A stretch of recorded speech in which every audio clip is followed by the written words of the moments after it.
Hi everybody. It's pleasure for me to introduce you a method how to create a punch card from scratch. It means completely from scratch.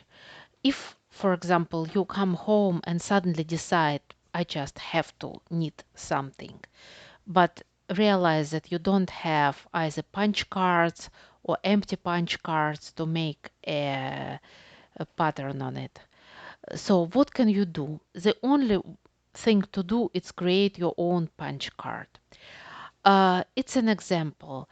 I was looking for free pattern online, drops pattern. I will put a link to drops pattern below this video and suddenly realized that I need this jacket. It's an old pattern, probably a pretty old-fashioned retro pattern, but I don't know. For some reason, I just decided that I just want it. It was pattern written originally to hand knitting, not to machine knitting, but it was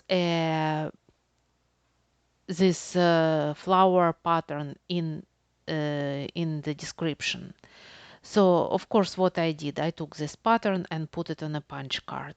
I am so lucky I have a punch card software, which is a piece of software which I can use. It's very simple, very, very simple Windows software that I can use for make a punch card and print them in regular printer. But if you don't have it, it's several sources online to create a punch card.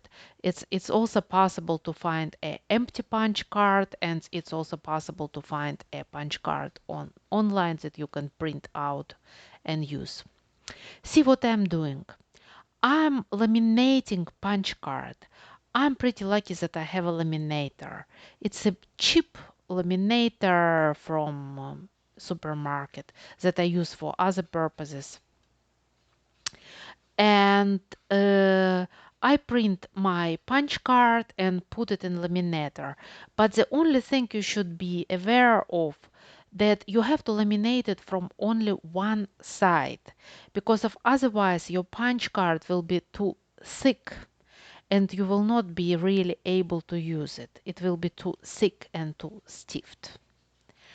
So, but if you laminate it from one side, which perfectly work if you put two sheets of paper in laminator, so it will be laminated only on one side.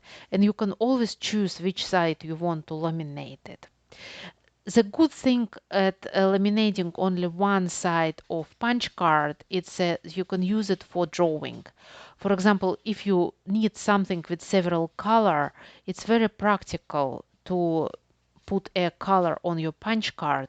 So when you need, you see exactly which color you have to use. And it's generally practical to be able to write on a punch card. So what I'm doing now, I removed my punch card from laminator and cut it. And afterwards, I begin to punch it. You probably noticed this punch card is rather special. It's a symmetrical punch card, which contains of a flower and afterwards it's a repeated pattern. That's why I decided to make two punch cards. One for the beginning of this pattern, which is a single and asymmetrical, and the second one for repeated pattern. This way I save a lot of time and effort punching a long, long, long punch card. So, I find out that the easiest way to make holes in a punch card is to use old sewing machine needle. The sewing machine needle that you for some reasons take it off from sewing machine. And I make a hole in the middle of each field and afterwards use a punch card puncher to make a holes. I don't have to explain how to do it. Everybody who watched this video probably at least once did it.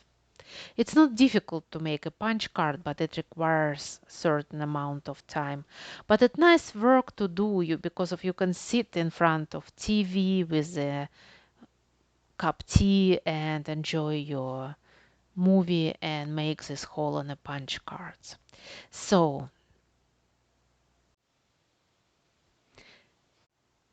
here are my punch cards and they are completely finished and they can be used for knitting machine right now. So it's pretty easy to do as you saw. And thank you very much for watching me. And I'm really, really happy that you watched my video and I hope you enjoyed and find some useful information.